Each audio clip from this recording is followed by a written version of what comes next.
Friends, स्वागत है आप सभी का हमारे इस यूट्यूब चैनल टीके कोचिंग सेंटर में। आज हम लोग एनसीईआरटी कक्षा 10 के गणित पढ़ेंगे, जो प्रश्नावली 1.3 का प्रश्न संख्या 1 है। चलिए शुरू करते हैं। शुरू करने से पहले आप लोग से एक छोटी सी रिक्वेस्ट है कि हमारे इस यूट्यूब चैनल को सब्सक्राइब करें, ताकि मेरा आने वाली हर अपडेट आप लोग को मिलती रहे। और यदि आप लोग को यह वीडियो अच्छा लगता है तो प्लीज़ इसको लाइक और शेयर ज़रूर करें।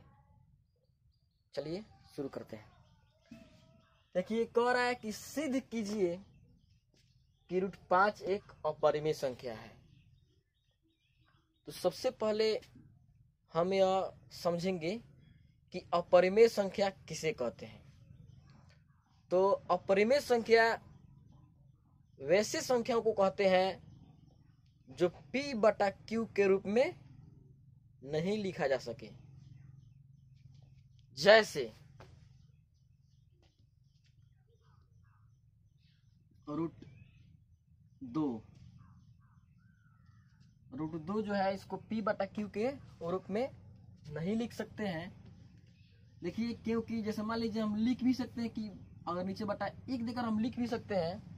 तो देखिए यहाँ पे √2 जो है, इसका पूर्णतः वर्गमूल नहीं निकल पाएगा, इसलिए √2 जो है एक परिमेय संख्या है। जैसे √3 भी √2 जो है एक अपरिमेय संख्या है, और √3 भी है जो है एक अपरिमेय संख्या है। क्या √4 एक अपरिमेय संख्या है? नहीं, क्योंकि 4 का वर्गमूल क्या हो जाएगा? 2। इसलिए 2 जो है एक परिमेय संख्या है, और √4 भी एक परिमेय संख्या है। परिमेय संख्या क्यों है? क्योंकि इसका वर्गमूल जो है 2 है, इसलिए √4 एक परिमेय संख्या है। और √6 यह परिमेय संख्या है कि अपरिमेय संख्या है? यह अपरिमेय संख्या है। अपरिमेय संख्या क्यों है? क्योंकि इसका वर्गमूल नहीं हो पाएगा, इसलिए √6 जो है एक अपरिमेय संख्या है। इसी प्रकार हमको इस प्रश्न को सिद्ध करना है कि √5 जो है एक अपरिमेय संख्या है। तो इसको हम कैसे सिद्ध करेंगे कि √5 जो है यह अपरिमेय संख्या है? देखिए, सिद्ध करने इसको हम विरोधाभास विधि से सिद्ध करेंगे। किस विधि से सिद्ध करेंगे? विरोधाभास विधि से। तो सबसे पहले ये तो अपरिमेय है ही, लेकिन इसको हम परिमेय मानेंगे। जैसे मान लीजिए, आइए कहानी के तौर पर थोड़ा सा समझते हैं। जैसे मान लीजिए कोई व्यक्ति कहता है कि मैं शराबी नहीं हूं, जबकि वो शराबी है। तो उसको हम उस शराबी व्यक्ति को, जो शराबी व्यक्ति है वो अपने आप को कह रहा है कि मैं शराबी नहीं हूं, तो उसको कैसे सिद्ध करेंगे कि तुम शराबी होते हुए भी तुम शराबी नहीं हो? कैसे? तो सबसे पहले उस शराबी को हम मान लेंगे, चलो ठीक है, हम आपको मानते हैं कि आप शराबी नहीं है। लेकिन देखिए, जो शराबी होता है ना, वह कितना हूं पवित्र बनने का कोशिश क्यों ना करे, उसका मन जो है एक ना एक बार शराब पर चल ही जाएगा, और किसी प्रकार से वह चुपे चोरी जो है शराब को जरूर पिएगा। इसलिए इससे वह साबित हो जाता है कि वह अपने आप को शराबी ना कहते हुए भी वो शराबी है, क्योंकि वह खुद सिद्ध कर दिया कि वो जो शराबी आदमी है उस सीधा बनने की कोशिश करेगा तो कितना दिन?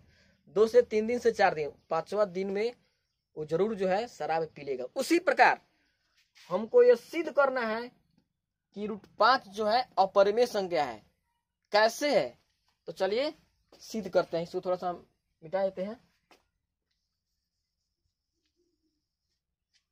तो देखिए, अगर ये कह रहा है कि यह अपरिमेय संख्या नहीं है, तो यानी कि परिमेय संख्या है। अपरिमेय संख्या है यदि √5 अपरिमेय संख्या नहीं है तो क्या है? परिमेय संख्या। यदि यह परिमेय संख्या है तो इसको तो P/Q के रूप में होना जरूरी है, क्योंकि जो शराबी होता है उसको शराब के दुकान पर जाना मना होता है, वो शराब के दुकान पर कभी नहीं जा सकता है। उसी प्रकार हम मान लेंगे कि जो है √5 जो है यह अपरिमेय है, लेकिन हम मान लेंगे कि यह 5 जो है परिमेय संख्या है। चलिए यहाँ पे लिखिए, माना कि √5 एक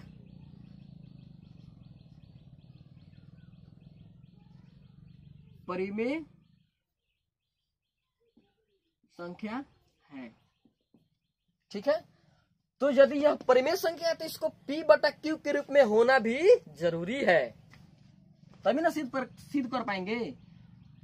माना कि √5 एक परिमेय संख्या है, तो इसे P/Q के रूप में होना जरूरी है। ठीक है, तो देखिए √5 बराबर P/Q। तो आप तो जानते हैं कि P परिमेय संख्या किसे कहते हैं, तो वैसी संख्या को कहते हैं जो P/Q के रूप का हो, उसे परिमेय संख्या कहते हैं, जहां Q बराबर नॉट इज इक्वल टू 0, जहां Q बराबर नॉट इक्वल टू 0, जहां Q का जो मान है कभी क्या बोलते हैं 0 के बराबर नहीं होता है, 0 से बड़ा होता है। ठीक है, तथा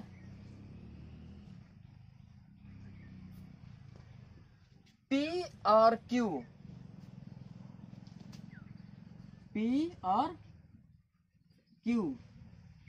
क्या है, एक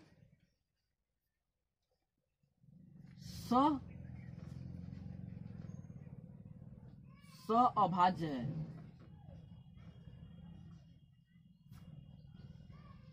अभाज्य संख्या है।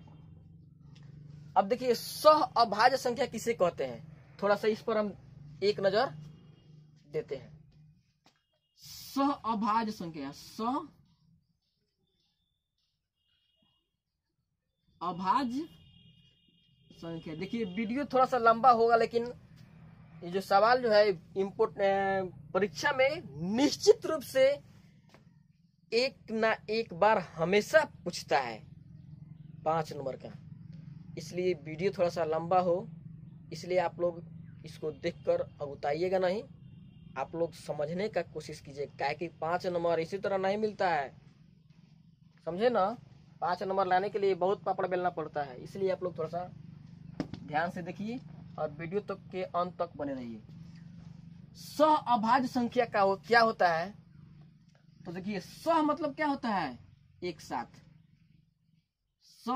देखिए इसको अलग अलग तोड़िएगा, तो प्लस अभाज्य, प्लस अभाज्य, तो मतलब होता है एक साथ।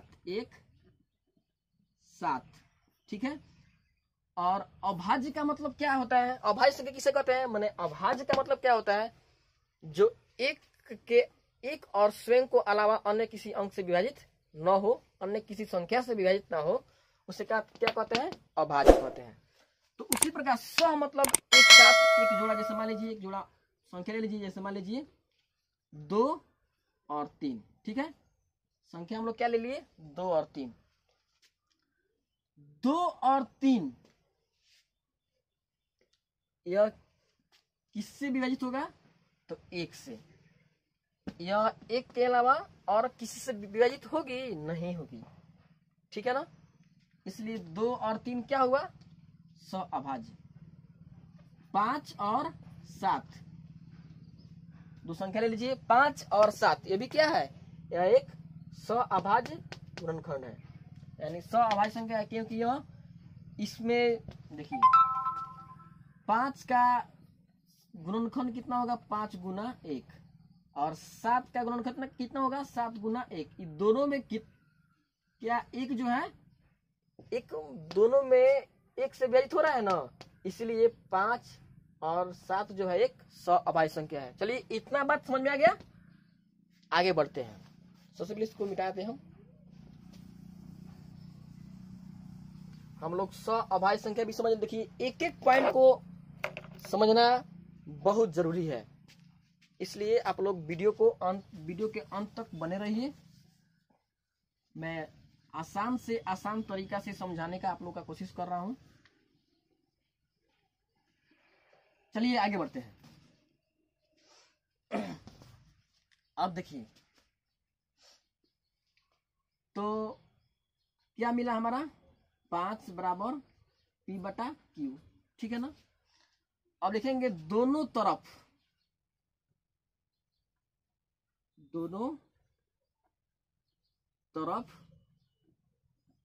वर्ग करने पर, ठीक है। दोनों तरफ वर्ग करेंगे तो कितना मिलेगा, 5 का वर्ग कीजिए और P बटा Q का भी वर्ग कीजिएगा तो कितना होगा।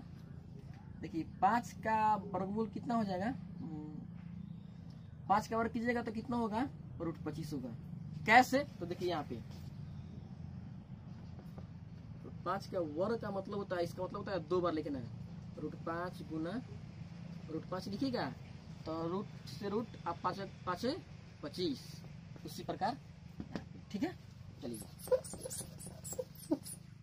उसी प्रकार कितना हो जाएगा, P² बटा Q²। कोई दिक्कत, तो हम क्या करेंगे, 5 का वर्गमूल निकलेगा तो कितना हो जाएगा, 5, ठीक है। थोड़ा सा और नीचे लिखते हैं, 5 का वर्गमूल कितना होगा, 5 बराबर P² बटा Q²। अब इसके नीचे बटा 1 अगर क्रॉस मल्टीप्लाई कर सकते हैं ना, तो कितना होगा, 5Q² बराबर P², ठीक है। 5Q² बराबर कितना निकला, P²। ये हमारा क्या हो गया, समीकरण,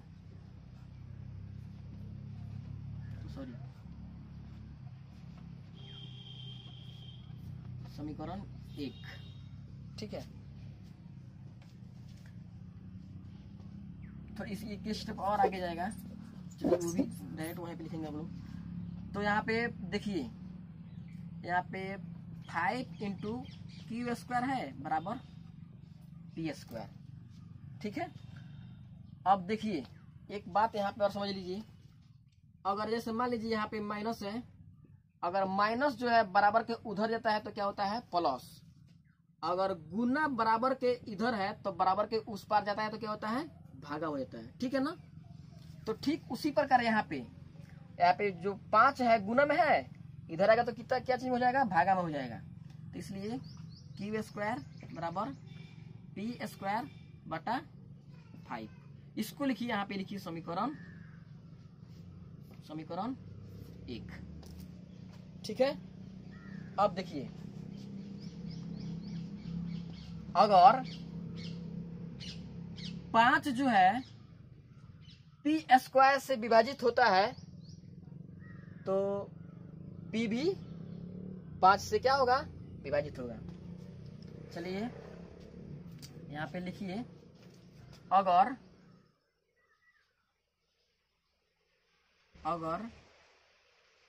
P²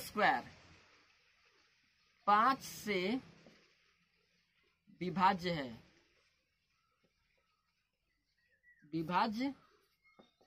है तो P भी क्या होगा, 5 से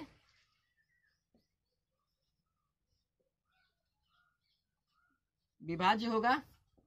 क्लियर,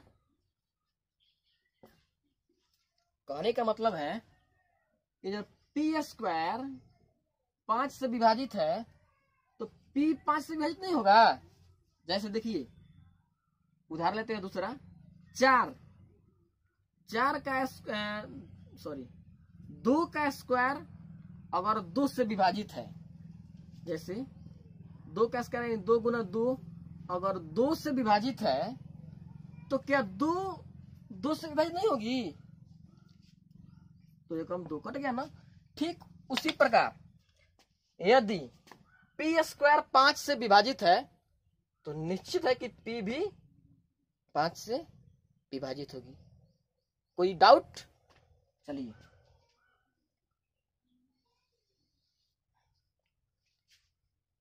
तो ये हमारा क्या मिला था, समीकरण 1 मिला था। तो जब देखिए जब P 5 से विभाज्य है ना तो यहाँ पे हम लिखेंगे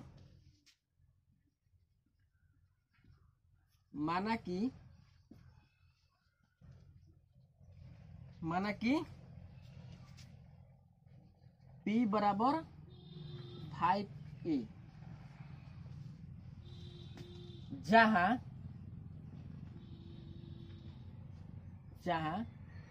A कोई पूर्णांक है। देखिए कि मान लेंगे कि P बराबर 5 है। आप लोग कुछ भी मान सकते हैं, आप लोग को पता है कि मैथ जो है मान करके बनाया जाता है। ठीक उसी प्रकार 5 है, इसको मान लेंगे 5 बराबर P बराबर 5A 5B 5C कुछ ही मान लेंगे। क्यों मानेंगे 5A ही, इसको क्यों मानेंगे, क्योंकि यहाँ पे P जो है 5 से क्या है, विभाज्य है, ठीक है ना, यानी 5 के गुणनखंड है। तो उसी प्रकार यहाँ पे हम 5A मानेंगे, ठीक है। तो लिखेंगे समीकरण 1 में P का मान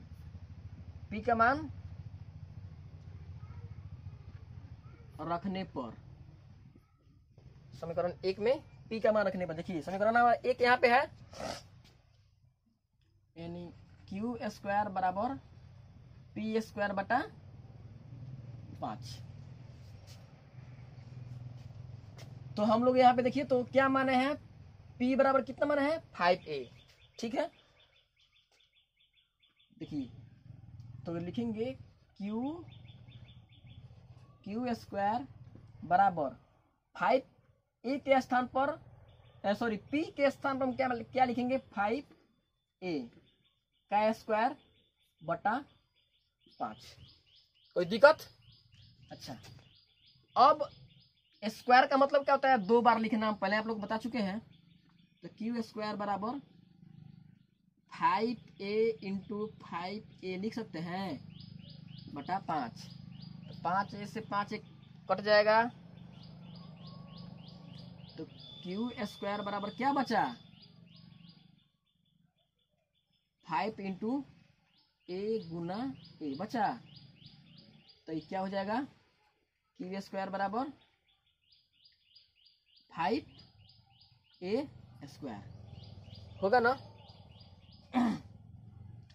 तो चलिए अब हम इसको सीधा तरह से कर लेते हैं, सीधा कर लेते हैं। इसे 5A स्क्वायर बराबर Q स्क्वायर। तो देखिए फिर यहाँ पे क्या है, 5 गुना A स्क्वायर बराबर Q स्क्वायर। यहाँ पे फिर गुना में है 5, तो बराबर के उधर जाएगा तो क्या हो जाएगा भाग में। तो A बराबर Q स्क्वायर, ये Q है, इसको आप लोग सॉरी यह A है, ठीक है ना, नहीं यह Q है। तो Q इधर गुना में है तो क्या हो जाएगा भाग में आ जाएगा 5, ठीक है, भाग में आ जाएगा 5। तो ये क्या मिला, यह मिला समीकरण 2 मिल गया। ठीक है ना। तो देखिए जब क्यू स्क्वायर 5 से विभाजित है तो क्यू भी 5 से विभाजित होगी ना समीकरण 1 के अनुसार। तो लिखिए यहां पे यदि क्यू स्क्वायर 5 से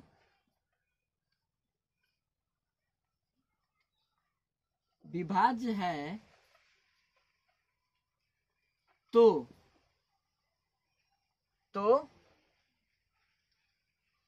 क्यू भी क्या होगा 5 से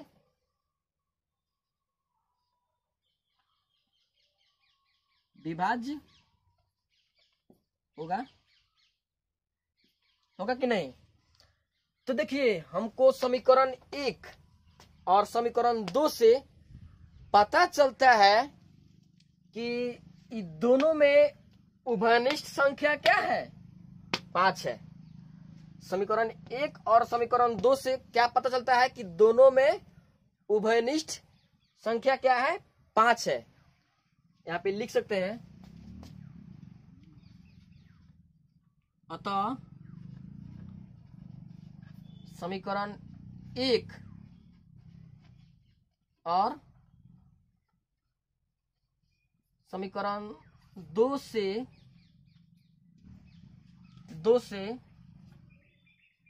हमें पता चलता है कि दोनों ही समीकरण में उभयनिष्ठ